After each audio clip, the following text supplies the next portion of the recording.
বিশ্ববাজারে চাহিদা বাড়ছে দেশের প্রক্রিয়াজাত খাদ্যপণ্যের। জ্বালানি খাতে বিশেষ সুবিধা চান ব্যবসায়ীরা। প্রণোদনা সহ অন্যান্য সহযোগিতার আশ্বাস রপ্তানি উন্নয়ন ব্যুরোর। উপকূলীয় এলাকায় যেন চলছে অলিখিত দাস প্রথা। মাত্র 1 থেকে 5,000 টাকায় দাদন ব্যবসায়ীদের কাছে জিম্মি শত শত জেলে। আইন অমান্য করে মাছ ধরতে বাধ্য করছে মহাজনরা। এবং মৌলিক অধিকার বঞ্চিত শিশুদের বড় একটি অংশ বেছে নিচ্ছে নানা ঝুঁকিপূর্ণ কাজ। পুনর্বাসনে বাজেটে আলাদা বরাদ্দ রাখার তাগিদ।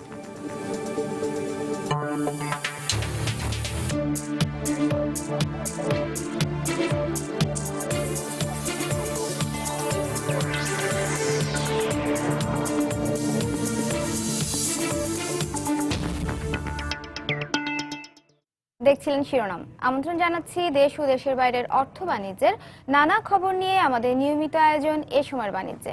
আর আজ আপনাদের সঙ্গে আছি আমি নাজিয়া শাকুর।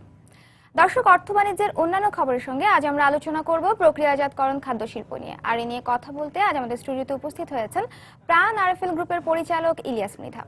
জনাব ইলিয়াস মৃধা, আপনাকে সময় স্টুডিওতে স্বাগত জানাচ্ছি। আপনার সঙ্গে আলোচনায় যাচ্ছি, তবে তার আগে দেখে নিচ্ছি কিছু অর্থ বাণিজ্যের খবর।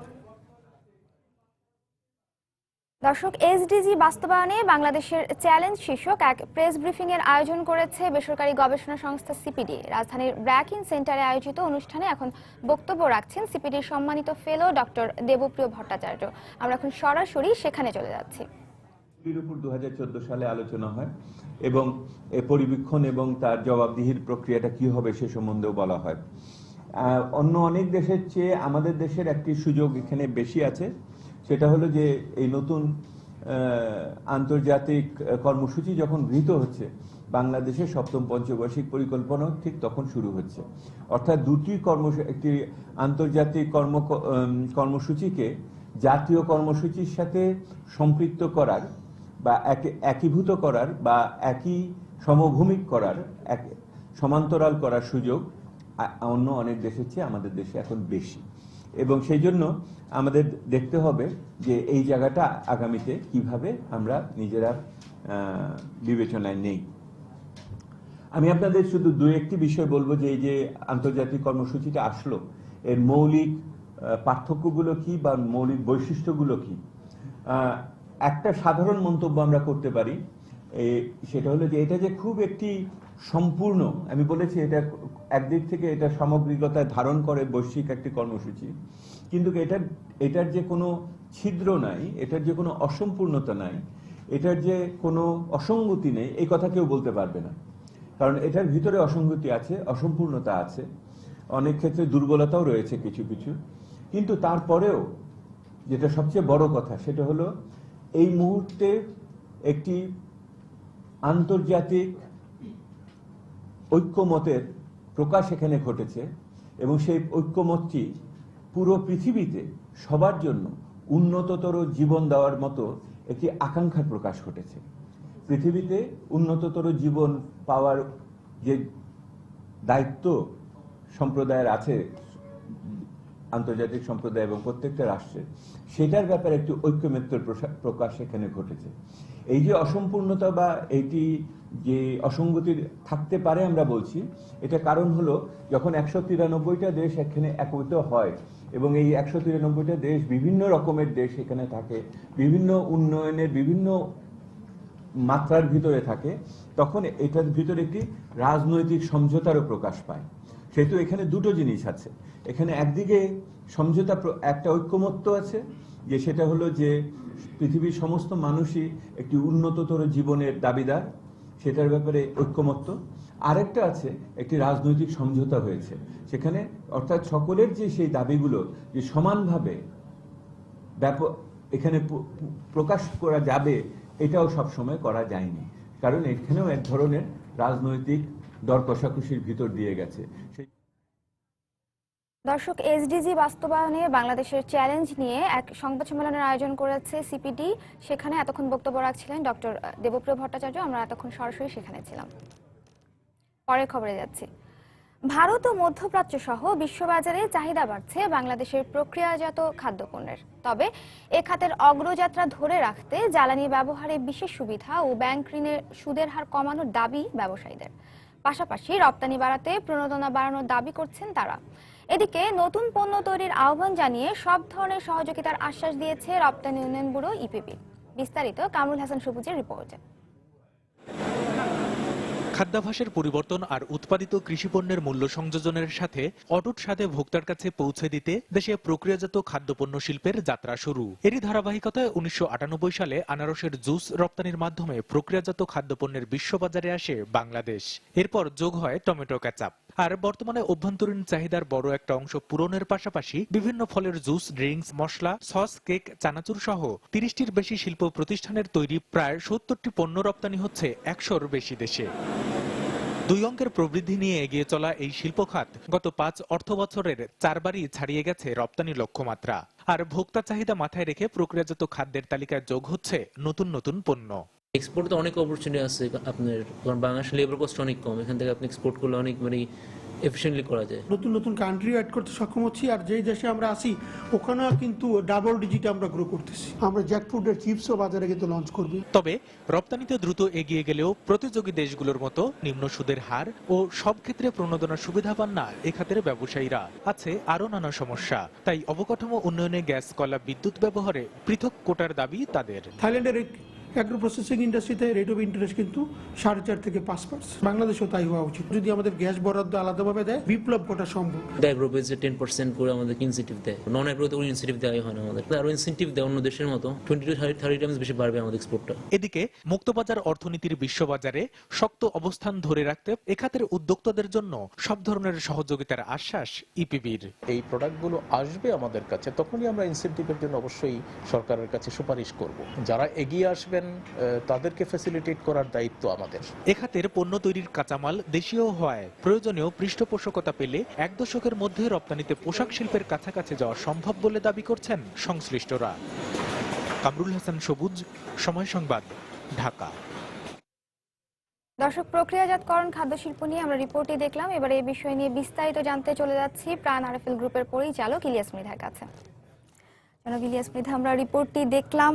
আর এই শিল্পের আসলে আমরা দেখতে পাচ্ছি যে আসলে আমাদের রিপোর্টে যেটি উঠে এসেছে যে অনেক সম্ভাবনাময় একটি শিল্প বাংলাদেশের বর্তমান প্রেক্ষাপটে। সম্ভাবনাটা আসলে আরো কতখানি, সেটা আপনার কাছ থেকে বিস্তারিত জানতে চাই। আমাদের দেশের অর্থনীতি কৃষি নির্ভরশীল এবং এখনো আমাদের মুসলিমীয় জনগণ কৃষি জীবিকার উপর নির্ভরশীল। আমি মনে করি অ্যাগ্রো প্রসেসিং শিল্প সরকারের যেরকম অগ্রাধিকার খাত, অ্যাগ্রো প্রসেসিং শিল্পের মাধ্যমে সবচেয়ে বেশি ভ্যালুয়েশন করা সম্ভব এগ্রিকালচারে, কারণ এটার বেসিক র মেটেরিয়ালটা আমরাই তৈরি করে থাকি। তার মধ্যে আমরা ভ্যালুয়েট করে আমরা যদি এক্সপোর্ট করে থাকি তাহলে মেজর ফরেন কারেন্সিটা কিন্তু বাংলাদেশে থাকবে। অন্যান্য ইন্ডাস্ট্রির ক্ষেত্রে কিন্তু যদি র মেটেরিয়ালটা আমরা বিদেশ থেকে ইম্পোর্ট করি তো মেজর টাকাটা কিন্তু বিশ্বের বাইরে চলে যাচ্ছে। ফলে এই অ্যাগ্রো প্রসেসিংয়ের যে সেক্টরটা, আমাদের যে কৃষক, আমাদের যে ফলমূল উৎপন্ন হয় এগুলোকে যদি আমরা ঠিকমতো প্রক্রিয়াজাতকরণ করতে পারি এবং আমাদের এই মৌসুমি ফলের যে সুস্বাদুতা এবং স্বাদ, এটা যদি আমরা বিশ্ববাজারে ছড়িয়ে দিতে পারি তাহলে কিন্তু এটার সম্ভাবনা অনেক বেশি, অনেক উজ্জ্বল। এবং এই ক্ষেত্রে দরকার হচ্ছে ধরেন সঠিক পৃষ্ঠপোষকতা এবং নলেজ ট্রান্সফার। বিশ্বের উন্নত বিশ্ব থেকে যদি আমরা সেই প্রসেসিং নলেজগুলোকে নিয়ে আসি এবং ওটার আদলে যদি আমরা আমাদের দেশের উৎপাদিত কৃষি পণ্য ফলমূলগুলোকে যদি প্রক্রিয়াজাতকরণ করি তাহলে কিন্তু আমরা বিশ্ববাজারে একটা শক্ত অবস্থানে দাঁড়াতে পারবো। আমাদের দেশে প্রচুর পরিমাণে আলু উৎপন্ন হচ্ছে, কৃষক কিন্তু আলুর প্রকৃত মূল্য পাচ্ছে না, ঠিকমতো বিক্রি করতে পারতেছে না। আমরা কিন্তু বিদেশ থেকে এখনো পটেটো চিপস ইম্পোর্ট করি। আমরা আমাদের আলু দিয়ে যদি আমরা potato french fries, potato flakes, potato chips এই জাতীয় প্রোডাক্ট যদি আমরা তৈরি করে থাকি তাহলে কিন্তু এটা বিশ্ববাজারে সারা পৃথিবীতে কিন্তু মানুষ পটেটো কনজিউম করতেছে, এটার সুযোগ রয়েছে। আমাদের দেশে প্রচুর পরিমাণে টমেটো হয়, আম হয়, অন্যান্য ফসল হয়, সবগুলো কিন্তু কি প্রক্রিয়াজাতকরণ যদি আমরা করি তাহলে বিশ্ববাজারে একটা বিরাট রকমের চাহিদা রয়েছে। দেশে এখন আসলে এই শিল্প সম্পর্কিত আসলে কতগুলো প্রতিষ্ঠান রয়েছে? ছোট বড় মিলে প্রতিষ্ঠান রয়েছে প্রায় 100 খানেক। তার ভিতরে ধরেন বিভিন্ন অ্যাঙ্গেলে বিভিন্ন জায়গায় বিভিন্নভাবে কাজ করছে। সেই ধরেন মুড়ি থেকে ধরে চাল ডাল ফলমূল জ্যাম জেলি বিভিন্ন কিছু রকমের কিন্তু মাঝারি পর্যায় থেকে কাজগুলো হচ্ছে। এবং আমি যদি মনে করি এটাকে যদি একটা খাত হিসাবে নিয়ে এখন যদি সরকার যদি এই শিল্পগুলোকে প্রসারিত করার জন্য, যেরকম আমাদের নর্থ বেঙ্গল হচ্ছে কৃষির জন্য উন্নত, বাট নর্থ বেঙ্গলে কিন্তু গ্যাস নেই। ফলে নর্থ বেঙ্গলে যেখানে প্রকৃতপক্ষে সবজিটা বলেন ফলমূলটা বলেন উৎপন্ন হচ্ছে, ওই জায়গায় যদি প্রক্রিয়াজাতকরণ শিল্পটা করা যেত এবং ওখানে যদি কৃষক যদি স্বল্প মূল্যে সেইটাকে স্টোরেজ করার ফ্যাসিলিটি, প্লাস যারা শিল্প উদ্যোক্তা তারা যদি জ্বালানি সরবরাহ পেত, গ্যাস পেত, তাহলে কিন্তু ওখানে ছোট ছোট ইন্ডাস্ট্রি করলে আমাদের এই শিল্পটা আরো সমৃদ্ধ হতো, এখানে অনেক লোকের কর্মসংস্থান হতো। উত্তর অঞ্চলে যদি যান, তারা এখন যেমন মিল্ক প্রোডাকশনে আমরা কিন্তু শর্ট, আমরা পৃথিবীর বিভিন্ন দেশ থেকে মিল্ক পাউডার ইম্পোর্ট করে আমাদের দেশে চাহিদা মেটাচ্ছি। আমরা যদি আমাদের ডেয়ারি শিল্পকে যদি এগিয়ে নিয়ে যেতে চাই, উত্তরবঙ্গ বলেন এবং দক্ষিণবঙ্গ, যেখানে আমাদের বোলা, চরফ্যাশন, ওই এলাকায় প্রচুর পরিমাণে মহিষ হয়, ওই এলাকায় প্রচুর পরিমাণে দুধও হয়, কিন্তু ওখান থেকে কিন্তু দুধটাকে প্রক্রিয়াজাতকরণ করে কিন্তু আমাদের মেইনল্যান্ডে আমরা আনতে পারতেছি না। আমরা যদি ওই জায়গাগুলোতে উদ্যোগ নেই, আমরা পাউডার মিল্ক প্রসেসিং বলেন, মিল্ক আদার ডেরিভেটিভ প্রোডাক্টস বলেন, ঘি বলেন, এগুলো কিন্তু আমরা বিভিন্ন এলাকাতে যদি উৎপন্ন করি তাহলে এটার কিন্তু ব্যাপক চাহিদা আছে। এবং আমাদের আভ্যন্তরীণ চাহিদাও যদি আমরা মেটাতে পারি তাহলে আমরা বিপুল পরিমাণ বৈদেশিক মুদ্রা সাশ্রয় করতে পারবো, যেটা আমরা এখন ইম্পোর্ট করে টাকা নষ্ট করছি। আসলে কি কি ধরনের মানে পণ্য আমরা উৎপাদন করতে পারছি এখন পর্যন্ত, আমাদের সক্ষমতা আছে? আমাদের সক্ষমতার ক্ষেত্রে ধরেন আমরা তো ধরেন স্ন্যাক্স প্রোডাক্টের ক্ষেত্রে ট্রেডিশনালি আমরা যেটা এথনিক স্ন্যাক্স বলি, যে এটা আমরা প্রোডাকশন করছি। আমরা জ্যাম, জেলি, আমরা ধরেন আমরা জুস, স্ন্যাক্স, কনফেকশনারি প্রোডাক্ট, আমরা সবগুলোই প্রোডাক্ট, বিশ্বের যে ধরনের প্রোডাক্ট আছে সবই প্রক্রিয়াজাত করছি। বাট আমাদের স্কেলটা বাড়ানো অনেক দরকার। আমাদের দেশে প্রায় 16 কোটি 16.5 কোটি মানুষ, আমাদের যে আভ্যন্তরীণ চাহিদা এটা মেটানোর জন্য আরও ইন্ডাস্ট্রি হওয়া দরকার। এর পাশাপাশি বিশ্ববাজারে যদি আমরা এক্সপোর্ট করতে চাই তাহলে আমাদের আরও নতুন নতুন প্রযুক্তি দিয়ে নতুন নতুন প্রোডাক্টে টার্গেট করে র মেটেরিয়াল আমাদের কাছে তৈরি করার জন্য প্রচুর পরিমাণে সুযোগ আছে, বাট প্রসেসিং ইন্ডাস্ট্রি স্বল্পতা আছে। আমরা যদি আরও বেশি করে প্রসেসিং ইন্ডাস্ট্রি স্থাপন করি তাহলে আমরা আভ্যন্তরীণ চাহিদা প্লাস বৈদেশিক মুদ্রা অর্জন করতে পারবো রপ্তানি করার মাধ্যমে। আপনি বলছিলেন যে দেশের বাজার ধরার ব্যাপারটি, দেশে আমাদের 16 কোটি জনগণের দেশ, সেই হিসেবে তাও দেশে আমাদের আসলে অনেক বড় একটি বাজার। অভ্যন্তরীণ চাহিদা মেটাতে পারলেও কিন্তু আমাদের শিল্পগুলো অনেক ভালোভাবে দাঁড়িয়ে যায়। মানুষের কিন্তু অর্থনৈতিক সমৃদ্ধি হচ্ছে, তাদের লাইফস্টাইল চেঞ্জ হচ্ছে, মানুষ কিন্তু নতুন নতুন পণ্য কনজিউম করতে অভ্যস্ত হচ্ছে। এর ফলশ্রুতি কিন্তু আমরা দেশীয় যদি মানুষের চাহিদা মেটানোর জন্য দেশে যদি প্রোডাক্ট না পাওয়া যাচ্ছে, তারা কিন্তু বিদেশি প্রোডাক্ট কনজিউম করছে। আমরা যদি দেশের সমজাতীয় প্রোডাক্ট অথবা এর চেয়ে ভালো প্রোডাক্ট উৎপন্ন করা সম্ভব যদি প্রডিউস করি, তাহলে কিন্তু অনেক স্বল্প মূল্যে কনজিউমাররা কিন্তু এটা কনজিউম করবে। এবং মানুষের যেহেতু ক্রয় ক্ষমতা বাড়ছে, সেহেতু মানুষ কিন্তু নতুন নতুন প্রোডাক্ট চায়, মানুষ কনজিউম করতে চায়, তার লাইফস্টাইল চেঞ্জ করতে চায়। সেক্ষেত্রে আসলে আপনারা পণ্যে বৈচিত্র্যতা আনার জন্য বা কোনো কাজ করছেন, কোনো গবেষণা হচ্ছে? আমরা কিন্তু ধরেন আমরা আমাদের নিজস্ব R&D ডিপার্টমেন্ট আছে, এবং প্লাস আমরা বিদেশি বিভিন্ন যারা বা কোম্পানি আছে তাদের সাথে আমরা কোলাবোরেশনের মাধ্যমে কিন্তু নো হাউটাকে ট্রান্সফার করার জন্য চেষ্টা করে থাকি। আমরা বিশ্বের বিভিন্ন উন্নত দেশে, জার্মানি, সিঙ্গাপুর, US, UK, বিভিন্ন দেশ থেকে আমরা বিভিন্ন রকমের টেকনোলজি এনে থাকি। আমরা যে দেশ থেকে ইকুইপমেন্ট কিনে থাকি, অনেক সময় তারাও আমাদেরকে ইকুইপমেন্টের সাথে কিন্তু তারা প্রসেসিং টেকনোলজিটাও ট্রান্সফার করে থাকে। আমরা শুধু বলবো যদি আমরা না, আমি মনে করি বাংলাদেশে আরও অনেক নতুন নতুন উদ্যোক্তা হওয়া উচিত, যারা এই বিশ্বের উন্নত মানের টেকনোলজিকে বাংলাদেশে আনবে, তারা প্রতিষ্ঠান স্থাপন করবে এবং আমাদের অ্যাগ্রো প্রসেসিং ইন্ডাস্ট্রিকে সমৃদ্ধশালী করবে। কিছুক্ষণ আগে আপনি বলছিলেন যে আমরা চাহিদা আছে কিন্তু দেশে হয়তো ওই পরিমাণ পাচ্ছি না, এর জন্য আমরা বাইরে থেকে আমদানি করছি।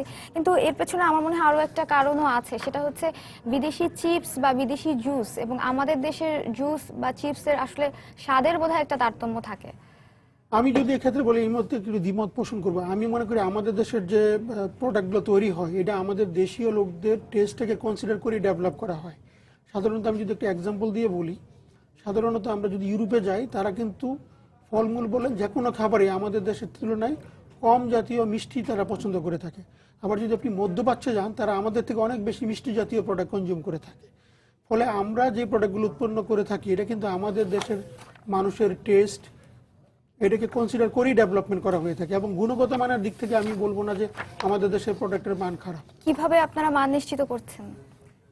আমাদের দেশে কিন্তু রেগুলেটরি ইনস্টিটিউট হিসাবে কিন্তু ধরেন BST আছে, এছাড়াও কিন্তু আমরা যখন কোনো প্রোডাক্ট তৈরি করে থাকি, আমরা শুধু কিন্তু আমাদের দেশের জন্য তৈরি করে থাকি না, আমরা আমাদের দেশ প্লাস বিদেশ একই প্রোডাক্ট কিন্তু বাংলাদেশেও কনজিউম হচ্ছে, বিদেশেও কনজিউম হচ্ছে। ফলে প্রোডাক্টের গুণগত মান রক্ষা করার জন্য আন্তর্জাতিক প্রটোকল অনুসারে যেই জিনিসগুলো আমাদের মেনটেন করতে হয়, আমরা বলি এটাকে টেকনিক্যালি হেসাব, আমরা কিন্তু হেসাব কমপ্লায়েন্ট মাধ্যমে কিন্তু প্রোডাক্টগুলোকে প্রডিউস করে থাকি, এবং গুড ম্যানুফ্যাকচারিং প্রোডাক্টের মানে প্র্যাকটিসের মাধ্যমে প্রোডাক্টগুলো উৎপন্ন হয় বলে আমরা কিন্তু দেশে এবং বিদেশে, আপনি জানেন আমরা এজ এ প্রাণ আমরা প্রায় বিশ্বের মোর দেন 108 কান্ট্রিজ এক্সপোর্ট করে থাকি, এবং আমাদের দেশের প্রোডাক্ট কিন্তু আমরা যখন বিদেশে পাঠাই, বিদেশি ল্যাবরেটরিতেও কিন্তু প্রোডাক্টটাকে টেস্ট হয়, এবং ওখান থেকে ল্যাবরেটরি টেস্টের মাধ্যমে কিন্তু কাস্টমস ক্লিয়ারেন্স হয়।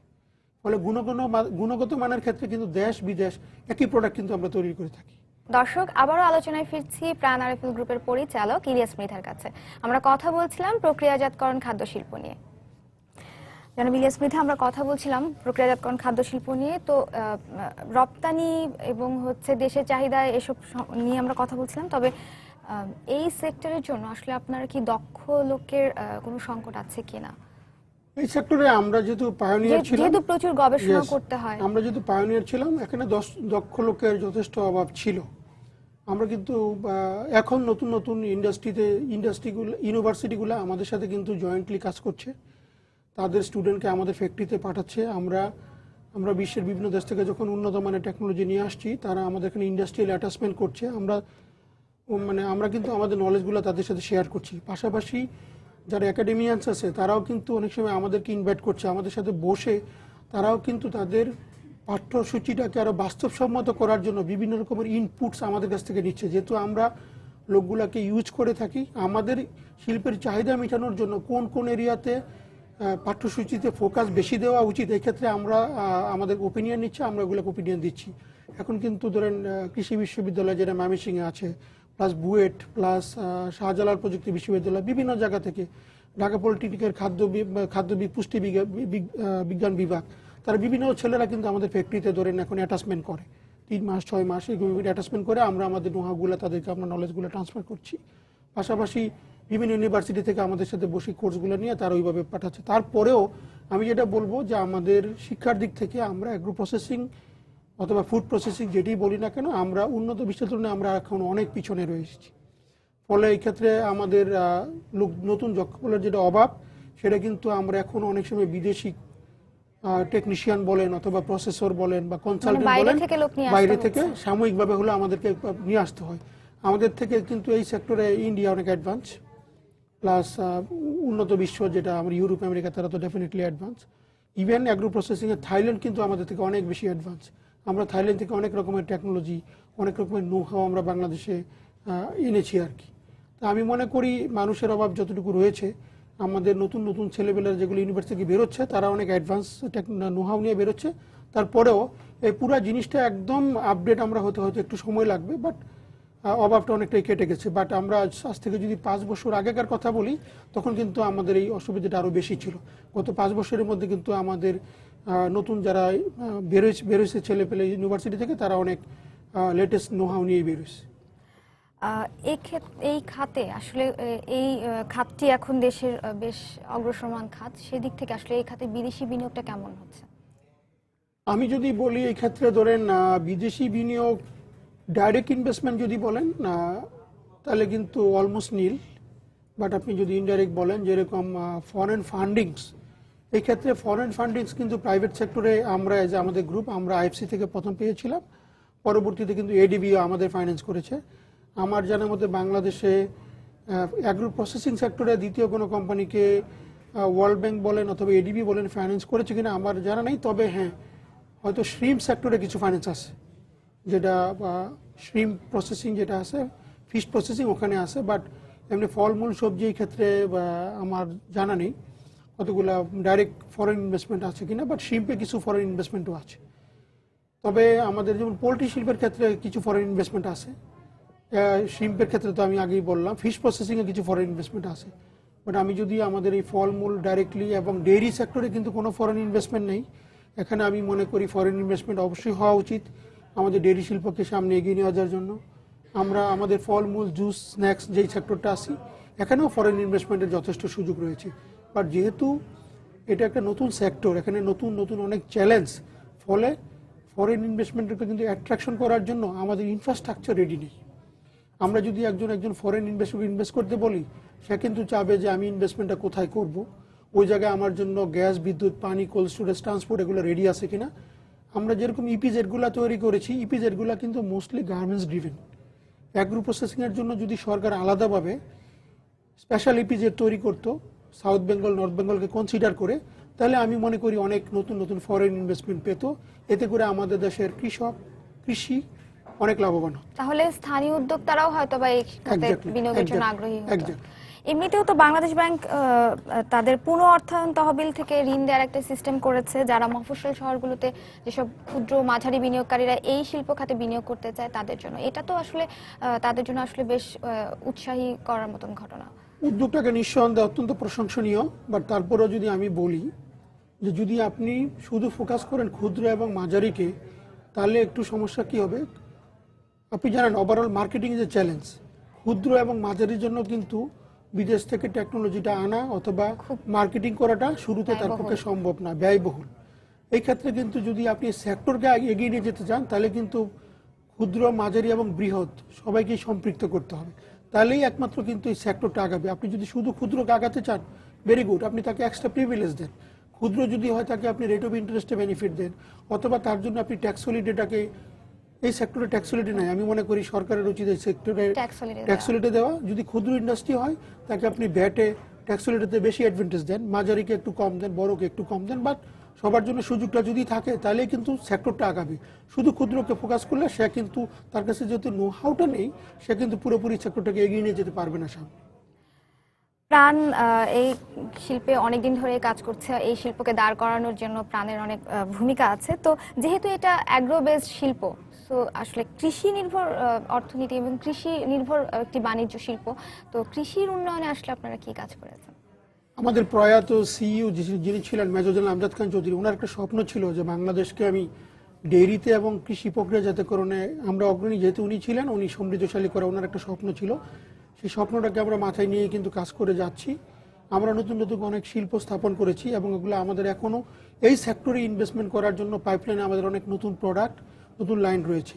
বাট আমি যেটা মনে করি, আমাদেরকে যদি সরকারিভাবে পার্টিকুলারলি যদি ইনফ্রাস্ট্রাকচার, আবার আমি বলবো যদি গ্যাস, জ্বালানি, এই ক্ষেত্রে যদি সহযোগিতা করে, এটা নাম্বার 1 রিকোয়ারমেন্টস। নাম্বার 2 যেটা হচ্ছে যে যদি আমাদের ফাইন্যান্সিয়াল কস্টটা একটু কমিয়ে দেওয়া হয়। নাম্বার 3 যদি আমাদের ট্যাক্স হলিডের ক্ষেত্রে যদি ফ্যাসিলিটি দেওয়া হয়, তাহলে কিন্তু প্রতিকূলতা থাকা সত্ত্বেও নতুন চ্যালেঞ্জ নিয়ে কিন্তু আমরা নতুন নতুন জায়গায় শিল্প স্থাপন করার জন্য আরও উদ্যোগী হব, আরও উৎসাহিত হব। জনাব ইলিয়াস মৃধা, আমরা আলোচনার একেবারেই শেষ পর্যায়ে চলে এসেছি। আপনাকে অনেক ধন্যবাদ আমাদেরকে সময় দেওয়ার জন্য। সময় টিভি সকল দর্শক এবং আপনাকে ধন্যবাদ। আমি সর্বোপরি যেটা বলবো, আপনারা বাংলাদেশি প্রোডাক্ট কনজিউম করেন, বাংলাদেশের কৃষি এবং কৃষককে সহযোগিতা করুন। ধন্যবাদ। দর্শক, প্রক্রিয়াজাতকরণ খাদ্য শিল্প নিয়ে কথা বলছিলাম প্রাণ আরএফএল গ্রুপের পরিচালক ইলিয়াস মৃধার সঙ্গে। পরের খবরে যাচ্ছি। বঙ্গোপসাগরের উপকূলীয় এলাকায় মাত্র 1 থেকে 5,000 টাকায় 6 মাসের জন্য মহাজনদের কাছে বিক্রি হয়ে যাচ্ছে শত শত জেলে। আর এ সময়ে জেলেদের অনেকটা জিম্মি বা দাস হিসেবে ব্যবহার করছেন দাদন ব্যবসায়ীরা। সরকারি নিষেধাজ্ঞা অমান্য করে জেলেদের সাগরে ইলিশ মাছ ধরতে বাধ্য করছেন তারা। এক্ষেত্রে দাদন ব্যবসায়ীদের নির্দেশনা অনুযায়ী কাজ না করলে চালানো হচ্ছে অমানুষিক নির্যাতন। বিস্তারিত জানাচ্ছেন কমল দে। আধুনিক এই যুগে কাগজে কলমে দাসপ্রথা নেই, কিন্তু বঙ্গোপসাগরের তীরবর্তী উপকূলীয় এলাকাগুলোতে সাধারণ জেলেদের সাথে যে আচরণ করা হচ্ছে তা দাসপ্রথার চেয়ে কোনো অংশে কম নয়। বিশেষ করে বৃহত্তর চট্টগ্রামের সন্দ্বীপ, হাতিয়া, কুতুবদিয়া, মহেশখালী, টেকনাফ এবং উখিয়া এলাকার জেলেরা এই দাসপ্রথার সাথে জড়িয়ে পড়ছেন। মাছ ধরার মৌসুমের শুরুতে নানা কৌশলে দাদন ব্যবসায়ীরা মাত্র 1 থেকে 5,000 টাকায় কিনে নিচ্ছে অভাবী জেলেদের। পরবর্তীতে চক্রবৃদ্ধি হারে বাড়তে থাকে এ টাকা সুদসহ টাকা দিতে না পারলেই চলে নির্যাতন।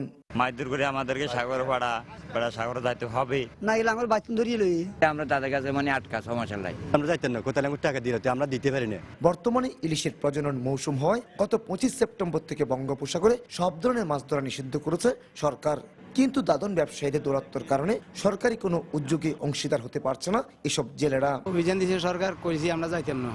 এরকম কত হইলে সেটা আমরা বুঝুম, এগুলো আঙুলো ভাঙাচুরি রয়েছে, তোমরা যাইতে না, ওখানে যাইতে হইলে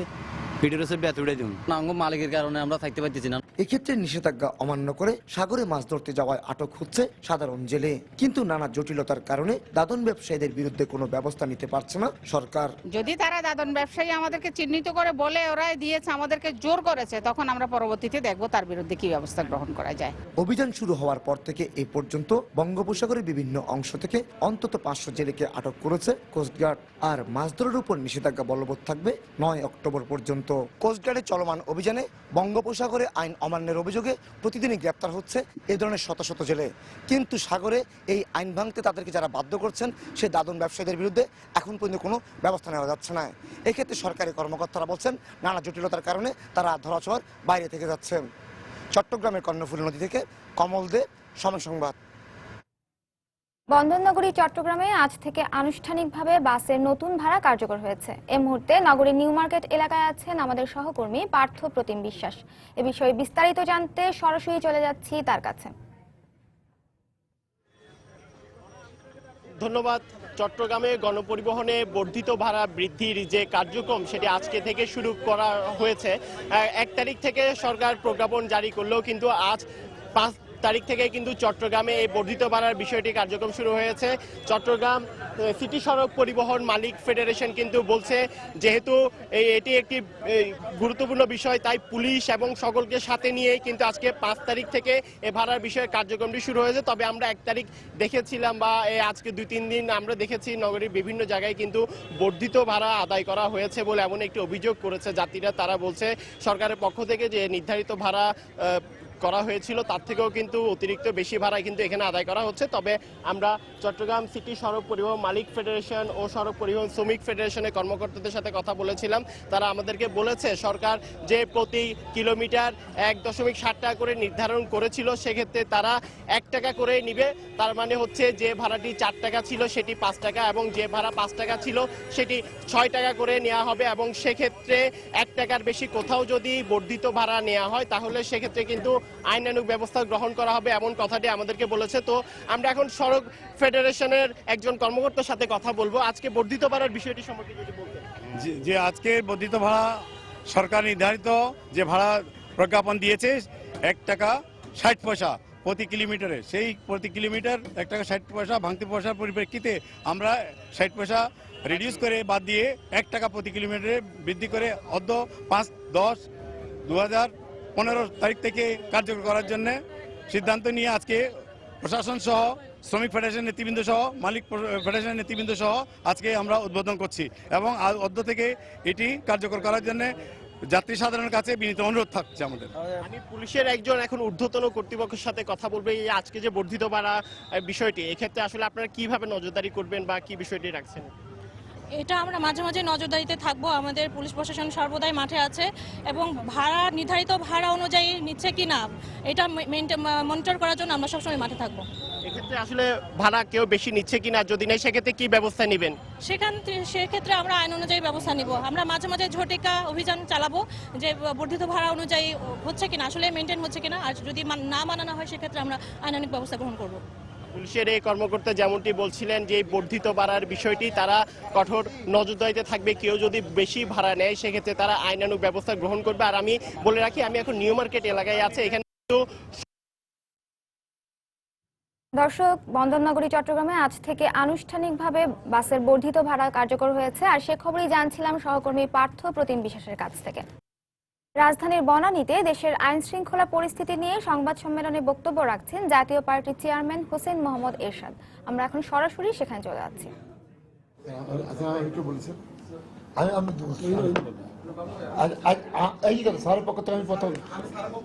স্যারের পক্ষ থেকে আমি বলছি একই কথা। তো আপনি যে প্রশ্নটা করেছেন সাহেব, আপনার ধন্যবাদ। পৃথিবীর সব দেশে যেমন টনি ব্লেয়ার যখন কনজারভেটিভ গভর্নমেন্ট ছিল তখন মধ্যপ্রাচ্য বিষয়ক বিশেষ দূত ছিলেন এবং বিরোধী দল থেকে যে বিশেষ দূত হওয়া যায় না এমন কোনো নিয়ম নাই। সুতরাং এটা হচ্ছে একটা, যেহেতু দেশের রাষ্ট্রপতি ছিলেন তা ওনার সাথে মধ্যপ্রাচ্যে ভালো সম্পর্ক ছিল, সেই জন্য সরকার তাকে নিয়োগ দিয়েছেন। বাট ওনার সাবস্ট্যান্টিভ পোস্ট মূল দায়িত্ব হচ্ছে উনি জাতীয় পার্টির চেয়ারম্যান এবং বিরোধী দলের নেতা এবং সুতরাং সেটাই হচ্ছে প্রাধান্য। এটা হচ্ছে একটা অর্নামেন্টাল পোস্ট, এটা পৃথিবীর সব জায়গায় আছে, এখানে হয়েছে। এটার সাথে সরকারের সংশ্লিষ্টতার কোনো সম্পর্ক নেই। আর আমরা সরকারের কোনো দুষ্কর্মের দুর্নীতি, দুঃশাসন এবং দলীয়করণ, বিচারহীনতার দায়িত্ব আমরা নিব না। আমরা চাইব যে জনগণ যেন আগামী নির্বাচনে এ ব্যাপারে সঠিক রায় দেয়। দর্শক, রাজধানীর বনানীতে আইন শৃঙ্খলা পরিস্থিতি নিয়ে জাতীয় পার্টির চেয়ারম্যান হোসেন মোহাম্মদ এরশাদের আয়োজিত সংবাদ সম্মেলনে আমরা এতক্ষণ ছিলাম, সেখানে তিনি এতক্ষণ বক্তব্য রাখছিলেন। পরে খবরে যাচ্ছি। সমাজে শিশুদের বড় একটি অংশ এখনো বঞ্চিত তাদের প্রাপ্য মৌলিক অধিকার থেকে। বেঁচে থাকার তাগিদে এই শিশুরা তাই বই খাতার পরিবর্তে বেছে নিচ্ছে নানা ধরনের ঝুঁকিপূর্ণ কাজ। এক্ষেত্রে সুবিধাবঞ্চিত শিশুদের জন্য বাজেটে আলাদা বরাদ্দ রাখার তাগিদ বিশ্লেষকদের। যদিও সরকার বলছে শিশুদের পুনর্বাসনের জন্য হাতে নেওয়া হয়েছে বিভিন্ন প্রকল্প। মঞ্জুর রহমানের তোলা ছবিতে মাহমুদ রাকিবের রিপোর্ট। রাইতে ঘুমাই স্টেশনে, কোনো সময় ঘুমাই প্ল্যাটফর্মে, স্ট্যান্ডে, সিঁড়ির তলে। সকাল হইলে স্ট্যান্ডে দাঁড়াই, বুঝা 50-60 টাকা হইলে ভাত খাই, 35 টাকার ভাত খাই, থাকে 15 টাকা। 15 টাকাতে বন্ধু বান্ধব মিলে মজমা করি, সিগারেট খাই। কমলাপুর রেল স্টেশনের ছিন্নমূল শিশুদের সবার জীবনের গল্পটা এই রমজান মিয়ার মতোই। প্রতিদিন হাজারো মানুষ ভাগ্যবদলের তাগিদে এক স্টেশন ছেড়ে অন্য স্টেশনে যায়। শুধু রমজানদের ভাগ্য যেন কখনোই বদল হয় না। সকালে ট্রেন এলে পূজা মারি, আবার দুপুরে ট্রেন এলে পূজা মারি, পড়াশোনা করি না, সারাদিন রাস্তা থাকি। আমার লেখাপড়া করতে ইচ্ছা করে, কিন্তু আমি টাকা পয়সার জন্য করতে পারি না। আব্বু চলে গেছে, আমি না কাজ করলে আমার আম্মু খাইতে পারে না। বাইরে এলার টাকা লিগে চিল্লাচিল্লি করে, বড় বাপ লিগা পড়ছি ঢাকা কাজের লিগা। বেসরকারি তথ্য মতে দেশে এখন 10 লাখেরও বেশি শিশু গৃহহীন, অভাবেই যাদের নিত্য সঙ্গী। ইউনিসেফের জরিপে দেখা গেছে দেশে 5 থেকে 14 বছরের মোট শিশুর প্রায় 13% লেখাপড়ার পরিবর্তে জড়িত বিভিন্ন পেশায়। তাদের মধ্যে অন্তত 13 লাখ শিশু নিয়োজিত রয়েছে নানা ধরনের ঝুঁকিপূর্ণ কাজে। বিশেষজ্ঞদের মতে এর বাইরে থাকা অনেক শিশুকে দিয়ে সমাজের একটি চক্র নানা ধরনের অপকর্ম করিয়ে নিচ্ছে। যদিও সরকার বলছে এসব শিশুদের সুযোগ সুবিধা দেওয়ার ক্ষেত্রে কাঙ্ক্ষিত লক্ষ্যমাত্রা অর্জন করেছে বাংলাদেশ। সমাজের যারা দুষ্কৃতিকারী, যারা সমাজ বিরোধী, তারা এই শিশুদেরকে বিভিন্ন অপকর্মে ব্যবহার করে। জাতীয় বাজেটে পুনর্বাসনের জন্য, এদের উন্নয়নের জন্য সুনির্দিষ্ট বাজেট বরাদ্দ থাকতে হবে। যেহেতু এমডিজি লক্ষ্যমাত্রা পূরণ করায় আমরা সফলতা অর্জন করেছি, এসডিজিতেও আমরা সফল হওয়ার জন্য এই চ্যালেঞ্জগুলোকে আমরা মোকাবেলা করার জন্য আর ব্যাপক কর্মসূচি হাতে নিতে চাচ্ছি। Enabling environment for child right, যে প্রজেক্টের আওতায় আমরা আমাদের বিভিন্ন স্তরের শিশুদেরকে অর্থ দিচ্ছি। শিশু অধিকার রক্ষা কিংবা শিশু শ্রম বন্ধে এদেশে অনেক আইন থাকলেও তার বাস্তবায়ন নেই বললেই চলে। তাই বিশ্লেষকদের মতে বাংলাদেশের আর্থসামাজিক প্রেক্ষাপটকে বিবেচনা করে শিশু অধিকার রক্ষায় সরকারের পাশাপাশি বেসরকারিভাবেও একটি সুনির্দিষ্ট কর্মপরিকল্পনা হাতে নেওয়া উচিত। মাহমুদ রাকিব, সময় সংবাদ, ঢাকা। এবারে দেশের বাইরের অর্থ বাণিজ্যের খবর। চলতি বছরের শেষ দিকে বিশ্বে অতি দারিদ্র্যের হার 10% নিচে নেমে আসবে। সম্প্রতি এমন পূর্বাভাস দিয়েছে বিশ্বব্যাংক। দৈনিক আয় $1.90 হিসেবে এই পূর্বাভাস দিয়েছে ব্যাংকটি। এর আগে এই আয়ের সীমা ছিল $1.25। এদিকে আফ্রিকার সাব সাহারা অঞ্চলে দারিদ্র্য বাড়ার হার আশঙ্কাজনক বলেও উদ্বেগ প্রকাশ করেছে বিশ্বব্যাংক। 2012 সালে এই অঞ্চলের বেকারত্ব ছিল 42.6%, আর চলতি বছরের শেষ দিকে তা 35.2% নেমে আসবে বলেও জানিয়েছে বিশ্বব্যাংক। এ বিষয়ে বিশ্বব্যাংকের প্রেসিডেন্ট জিম ইয়ং কিম বলেন, অতি দারিদ্র্য সমস্যা সমাধানে দেশগুলোকে শিক্ষা, স্বাস্থ্য ও সামাজিক নিরাপত্তা খাতে বিনিয়োগ বাড়াতে হবে। তবে টেকসই উন্নয়নের জন্য বেকার সমস্যা সমাধান, মুদ্রাবাজার স্থিতিশীল রাখা এবং জলবায়ু পরিবর্তনের চ্যালেঞ্জ মোকাবেলা জরুরি বলেও মনে করেন তিনি।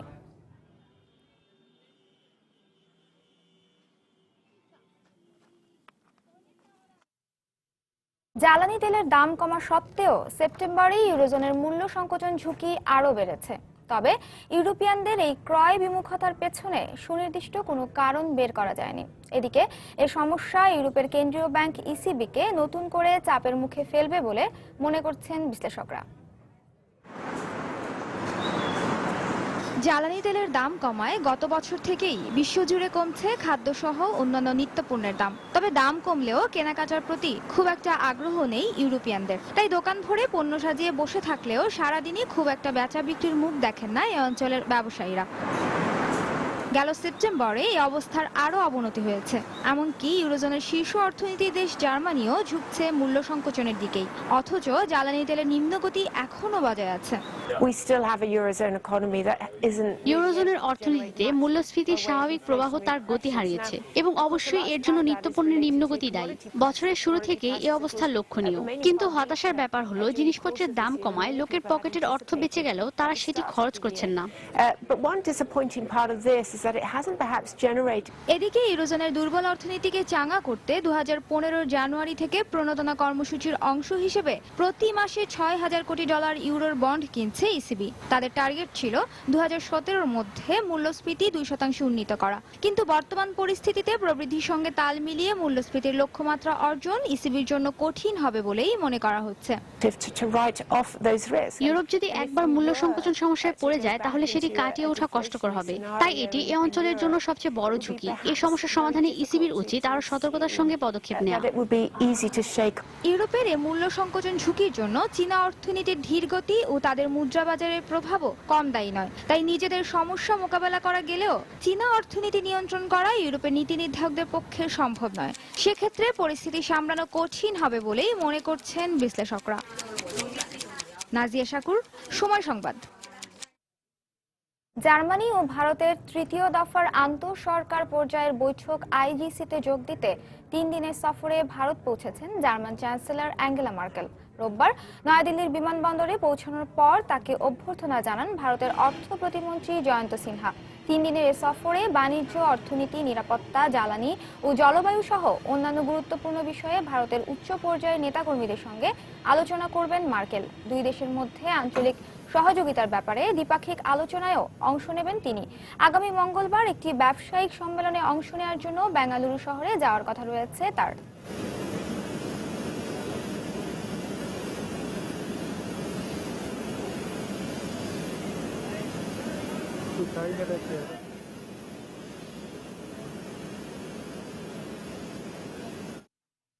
ইউরোপের অভিবাসন নীতির কড়া সমালোচনা করে তুরস্কের প্রেসিডেন্ট রিসেপ তাইপ এরদোয়ান মানবাধিকার রক্ষায় সবাইকে সজাগ হওয়ার আহ্বান জানান। ইউভুক্ত দেশগুলোর ব্যর্থতার চিত্র তুলে ধরার পাশাপাশি তিনি জাতিসংঘে অভিবাসী বিষয়ক কমিশনের ভূমিকা নিয়েও প্রশ্ন তোলেন। এদিকে অভিবাসীদের জন্য সীমান্ত খুলে দেওয়ার দাবিতে বিক্ষোভ হয়েছে ফ্রান্সের বিভিন্ন শহরে। ফ্রান্সের লেমান্স শহরের এই বিমানবন্দরে রোববার 15 সদস্যের এই সিরীয় খ্রিস্টান পরিবার অবতরণ করলে তাদের উষ্ণ অভ্যর্থনা জানায় কর্তৃপক্ষ। গত 11 সেপ্টেম্বর দামেস্কের ভয়াবহ বোমা হামলায় অল্পের জন্য বেঁচে ফেরা এই পরিবারটিকে সম্প্রতি ফ্রান্স সরকার 3 মাসের ভিসা দিলে তাদের মধ্যে নতুনভাবে জীবন শুরুর আশার সঞ্চার হয়।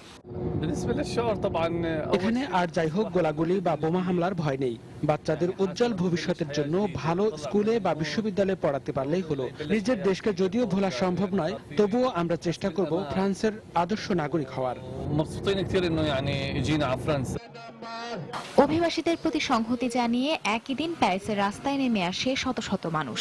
ইউরোপের কয়েকটি দেশের করা অবস্থানের মুখে অভিবাসীদের সীমাহীন দুর্ভোগ পোহাতে হচ্ছে উল্লেখ করে তারা মানবাধিকার রক্ষার দাবিতে স্লোগান দেয়।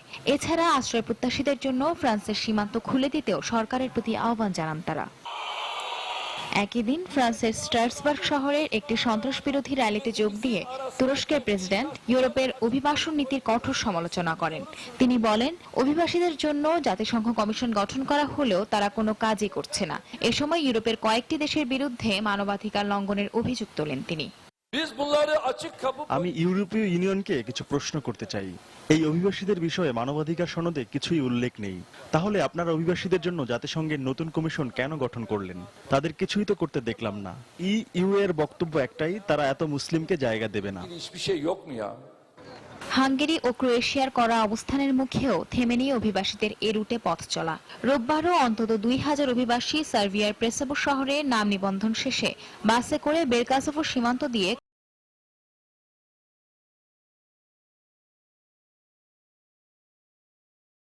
সঞ্জনা চৌধুরী, সময় সংবাদ। এবারে জানিয়ে দেব ঢাকা স্টক এক্সচেঞ্জের লেনদেন পরিস্থিতি। আমরা চলে যাচ্ছি ডিএসসি ওয়েবসাইট dscbt.org-তে। দর্শক, আমরা দেখতে পাচ্ছি গতকালের ধারাবাহিকতায় আজও সকাল থেকেই সূচকের পতনের মধ্য দিয়ে লেনদেন চলছে ডিএসসিতে। ডিএসসি এক্স সাধারণ সূচক এই মুহূর্তে 13 পয়েন্ট কমে রয়েছে 4801 পয়েন্ট।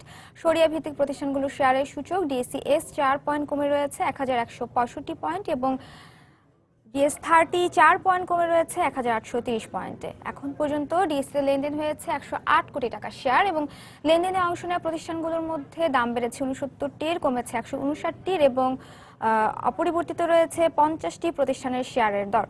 দর্শক, এ পর্যায়ে আমরা দেখে নিচ্ছি টপ 20 শেয়ারের তালিকায় থাকা প্রতিষ্ঠানগুলোর অবস্থান।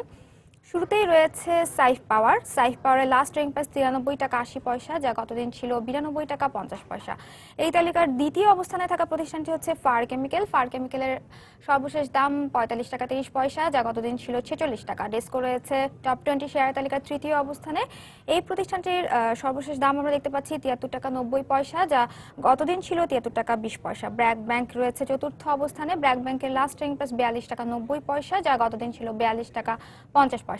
সামিট এলায়েন্স পোর্ট রয়েছে পঞ্চম অবস্থানে। সামিট এলায়েন্স পোর্টের লাস্ট রিং প্রাইস 7 টাকা 70 পয়সা। আমান ফিড ষষ্ঠ অবস্থানে থাকা এই প্রতিষ্ঠানটির সর্বশেষ দাম আমরা দেখতে পাচ্ছি 7 টাকা 70 পয়সা, যা গতদিন ছিল 59 টাকা 70 পয়সা। প্রিমিয়ার সিমেন্ট রয়েছে সপ্তম অবস্থানে, যার লাস্ট রিং প্রাইস 93 টাকা 70 পয়সা, যা গতদিন ছিল 92 টাকা 10 পয়সা। গ্রামীণ ফোন রয়েছে টপ 20 শেয়ার তালিকায় অষ্টম অবস্থানে, যার সর্বশেষ দাম 280 টাকা, যা গতদিন ছিল 281 টাকা 70 পয়সা। বিএসআরএম লিমিটেড রয়েছে নবম অবস্থানে, যার সর্বশেষ দাম আমরা এখন পর্যন্ত দেখতে পাচ্ছি 127 টাকা 30 পয়সা, যা গতদিন ছিল 126 টাকা 70 পয়সা। অরিয়েন্ট ফিউশন 10 নম্বরে রয়েছে প্রতিষ্ঠানটি, যার সর্বশেষ দাম আমরা দেখতে পাচ্ছি 55 টাকা 30 পয়সা। টপ 20 শেয়ার তালিকায় 11তম অবস্থানে থাকা প্রতিষ্ঠানটি হচ্ছে ইমার্ল্ড অয়েলের সর্বশেষ দাম আমরা দেখতে পাচ্ছি 50 টাকা 40 পয়সা। ইউনাইটেড এয়ার রয়েছে এই তালিকার 12তম অবস্থানে। ইউনাইটেড এয়ারের সর্বশেষ দাম 10 টাকা 40 পয়সা, যা গতদিন ছিল 10 টাকা 30 পয়সা। স্কয়ার ফার্মাসিউটিক্যালস রয়েছে 13তম অবস্থানে। স্কয়ার ফার্মাসিউটিক্যালসের সর্বশেষ দাম 247 টাকা 20 পয়সা, যা গতদিন ছিল 247 টাকা 80 পয়সা। লঙ্কা বাংলা ফিন্যান্স 14তম অবস্থানে রয়েছে, যার সর্বশেষ দাম 34 টাকা 10 পয়সা, যা গতদিন ছিল 34 টাকা 30 পয়সা। ইউসিবিএল রয়েছে টপ 20 শেয়ার তালিকার 15তম অবস্থানে। এই প্রতিষ্ঠানটির সর্বশেষ দাম 21 টাকা 90 পয়সা, যা গতদিন ছিল 22 টাকা। প্রিমিয়ার ব্যাংক রয়েছে 16তম অবস্থানে, যার সর্বশেষ দাম 8 টাকা 90 পয়সা। উত্তরা ব্যাংক রয়েছে টপ 20 শেয়ার তালিকার 17তম অবস্থানে, যার সর্বশেষ দাম 21 টাকা 80 পয়সা, যা গতদিন ছিল 22 টাকা 20 পয়সা। এসিআই রয়েছে 18তম অবস্থানে। এসিআর সর্বশেষ দাম আমরা দেখতে পাচ্ছি 572 টাকা 70 পয়সা, যা গতদিন ছিল 573 টাকা 10 পয়সা। লিগেসি ফুডওয়্যার রয়েছে 19তম অবস্থানে, যার লাস্ট রিং প্রাইস 32 টাকা 80 পয়সা, যা গতদিন ছিল 31 টাকা 90 পয়সা। এই তালিকার সর্বশেষ প্রতিষ্ঠান টপ 20 শেয়ার তালিকার সর্বশেষ প্রতিষ্ঠান হচ্ছে আজ লাফার্জ সুরমা সিমেন্ট এখন পর্যন্ত, যার সর্বশেষ দাম আমরা দেখতে পাচ্ছি 160 টাকা 10 পয়সা, যা গতদিন ছিল 106 টাকা। দর্শক, এই ছিল আমার কাছে থাকা ডিএসির সর্বশেষ খবর। আবারও জানিয়ে দিচ্ছি এই সময় বাণিজ্যের শিরোনামগুলো। বিশ্ববাজারে দেশের প্রক্রিয়াজাত খাদ্যপণ্যের চাহিদা বাড়ছে। জ্বালানি খাতে বিশেষ সুবিধা চান ব্যবসায়ীরা। প্রণোদনা সহ অন্যান্য সহযোগিতার আশ্বাস রপ্তানি উন্নয়নগুলোর। উপকূলীয় এলাকায় চলছে অলিখিত দাস প্রথা। মাত্র 1 থেকে 5,000 টাকায় দাদন ব্যবসায়ীদের কাছে জিম্মি শত শত জেলে। আইন অমান্য করে মাছ ধরতে বাধ্য করছে মহাজনরা। এবং দেশে শিশুদের বড় একটি অংশ মৌলিক অধিকার বঞ্চিত। বেছে নিচ্ছে নানা ঝুঁকিপূর্ণ কাজ। বাজেটে পুনর্বাসনে আলাদা বরাদ্দ রাখার তাগিদ। এই ছিল এই সময়ের বাণিজ্যে। যে কোনো খবর পেতে ভিজিট করুন sumonews.tv। সঙ্গে থাকুন সময়ের।